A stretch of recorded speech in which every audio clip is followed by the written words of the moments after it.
dipersembahkan oleh Luwak White Coffee.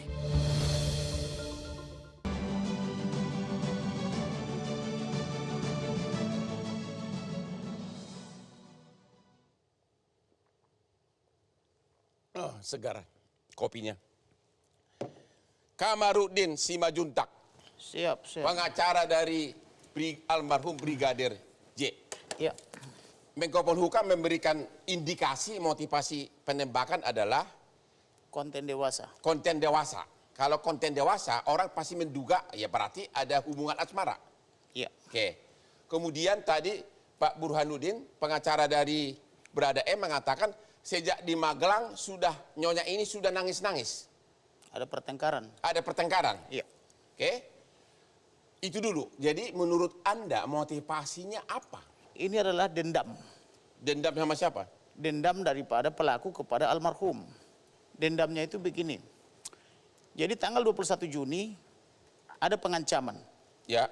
Sampai bere saya atau anak klien saya almarhum Nopriansa Joshua Huta Barat itu mengadu kepada kekasih, menangis-nangis, meminta perpisahan, meminta maaf, dan meminta supaya dicarikan pria lain untuk menikahi dia karena dia akan dibantai. Karena apa nangis-nangis? Karena dia perpisahan kepada kekasihnya bahwa dia akan dibunuh. Itu Karena apa dia mau dibunuh?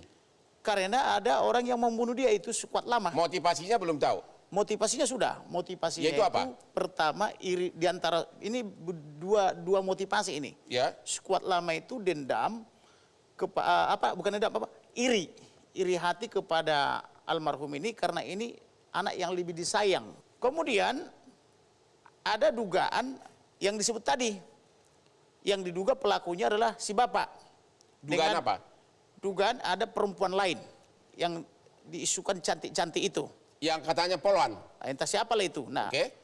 kemudian si ibu menanya kepada anaknya atau yang sudah dianggap anaknya. Kepada almarhum. Bapak kemana, kenapa tidak pulang dan seterusnya. Oke. Diduga almarhum ini memberitahu. Bapak pergi ke sana, kan begitu. Makanya tidak pulang, kan begitu. Oke. Disebutkanlah satu tempat dengan si Nona atau siapalah ini, kan gitu. Ya, yang polwan cantik. Si cantik lah dulu kita sebut. Nah, maka ketika mereka berangkat tanggal 2 bersama-sama ke Magelang, Ya. di Magelang itu diduga ada peristiwa pertengkaran Antara siapa dengan siapa? antara si bapak dan si ibu sehingga terjadilah nangis-nangis itu Oke. di sana. Kemudian akibatnya ada lagi ancaman kepada dia, tapi dari para ajudan. Gara-gara ini almarhum ini ibu jadi sakit, kan begitu. Oke. Artinya kenapa ini informasi harus diberitahu, kurang lebih begitulah. Begitu. Nah, kemudian si bapak ini duluan pulang, diduga untuk mempersiapkan segala sesuatu untuk pembantaian atau pembunuhan ini. Kemudian ada juga informasi masuk ke saya sebelum masuk ke Duren 3 ini dibawa dulu ke Paminal Mabes Polri. Siapa dibawa? Almarhum ini. Oh, dibawa dulu. Makanya saya minta periksa CCTV Baris Krim Mabes Polri itu. Ya. Periksa segera. Jangan sampai dicopoti semua, kan gitu. Karena dugaan penyiksaan-penyiksaan itu adalah dilakukan di sana. Dan itu yang mengalami sudah banyak yang mengadu ke saya. Bahkan di sana disebut itu ada minuman keras. Tiap sore minum minuman keras, nembak sana nembak sini, kan begitu. Di Paminal itu, kan begitu ya.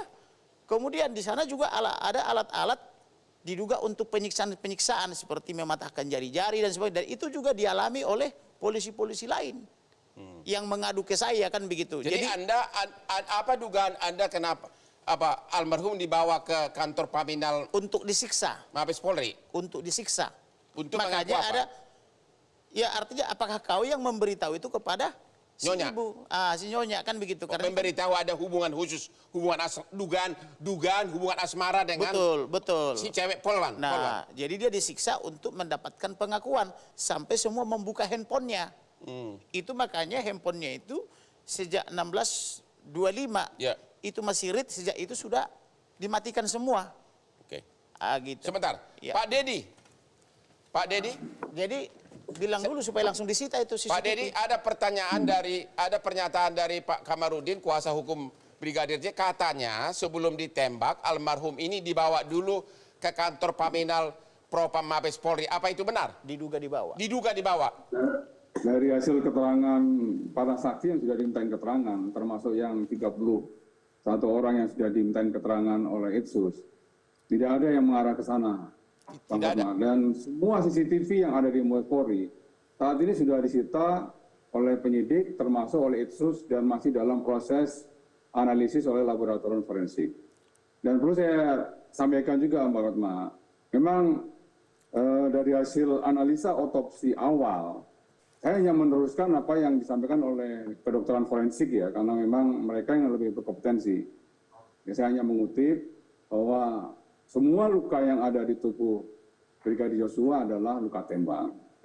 Dan itu juga diketemukan proyektil yang ada di tubuh Yosua sudah diangkat, dan itu adalah dari senjata jenis Glock 17. Ini keterangan sementara yang bisa saya sampaikan dari hasil pemeriksaan para saksi dan juga dari hasil otopsi awal yang disampaikan oleh kedokteran forensik, dan tentunya nanti akan dikuatkan lagi dari hasil otopsi yang kedua oleh Dr. Ade ya, dari Perhimpunan Kedokteran Forensik Indonesia.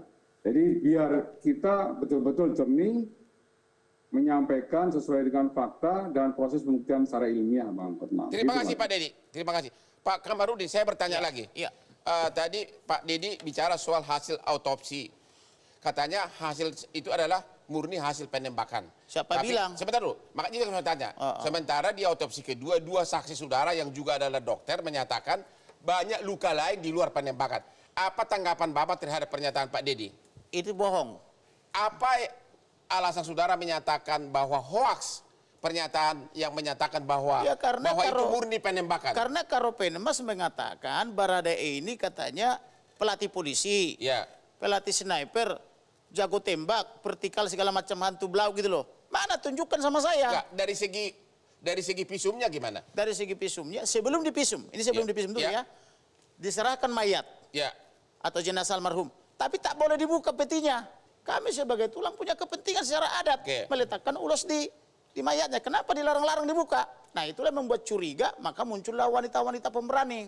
Ya. Wanita-wanita pemberani ini dengan dalil mau menambah formalin, Ya. maka minta izin sama polisi yang menjaga ketat peti ini nggak boleh dibuka.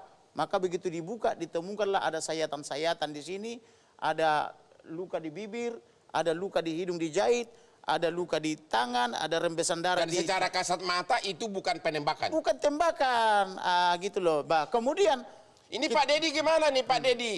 ada Gimana, 10, Bapak? ada Pak Dedi 10 tolong, lebih. karena dia bilang Iya, luka di Bapak. sini semua kasat mata Ya, penembakan. saya kan Gimana Pak Dedi? menyampaikan dari hasil keterangan dari kedokteran forensik. Ya, dari pihak Bang Komarudin itu kan menurut pendapatnya dia sendiri, Mbak Fatma.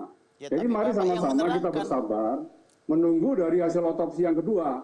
Ingat bahwa humas sama dengan media, kita punya kode etik profesi, juga kode etik jurnalistik. Kita menyampaikan segala sesuatu berdasarkan fakta dan data dari sumber yang kredibel. Ya, kalau misalnya sumbernya ternyata dalam prosesnya ada kesalahan, sudah dijelaskan sama Pak Irwasum. Itsus membuka tabir-tabir yang dari awalnya ada berbagai macam pertanyaan daripada masyarakat, kecurigaan dan lain sebagainya, kan sudah dibuka. Ya, sudah dibuka semuanya, ada proses rekayasa, ada proses penghilangan barang bukti, ada proses menghalang-halangi proses penyidikan, itu semua sudah dibuka dan semuanya berproses. Oke. Dan kemarin sudah disampaikan secara terang benderang oleh Bapak Kapolri, oleh Bapak Irwasum, termasuk oleh Bapak Kabar Eskrim. Pak Dedi, Begitu, Pak. kalau nanti autopsi kedua menyatakan bahwa memang yang bukan karena luka tembak, Ya. walaupun sudah ada akte notaris kesaksian dari dua paramedik yang dikirim keluarga.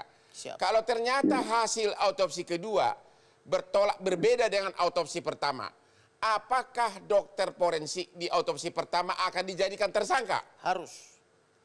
Ya, begini, dokter forensik kan memiliki kode etik profesi, memiliki keilmuan dan metodologi yang harus dipertanggungjawabkan secara sahih hasilnya. Kalau Tentunya ternyata kalau misalnya itu terbukti, sekali lagi komitmen Pak Kapolri pasti akan melakukan proses hukum sesuai dengan prosedur yang berlaku. Ini komitmen jadi- kami, Pak. jadi Makanya dokter- kami minta Bapak Ma untuk bersabar. Karena Oke. semuanya masih berproses. Begitu, Bang Hotma.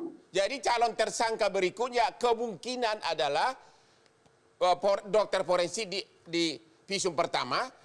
Ya, semuanya itu tergantung dari proses penyidikan dilakukan oleh penyidik. Semuanya tidak untuk kemungkinan apabila penyidik ya dapat membuktikan dan menyimpulkan seseorang itu terbukti melakukan pelanggaran hukum, dapat dipastikan sebagai tersangka. Terima kasih, karenanya Pak Dedi. kita Terima kasih, Pak bersabar Dedi. Bersabar dulu, Bang Hotma, biar ini berproses dulu. Kita tidak berandai-andai. Ya. Karena semua yang dilakukan oleh penyidikan, Bang Hotma, harus proses dia dan akan dibuka seterang-menerangnya di sidang pengadilan dan akan diuji bukti-bukti tersebut, Bang Hotma. Terima kasih. Kita istirahat dulu setelah yang jeda berikut ini.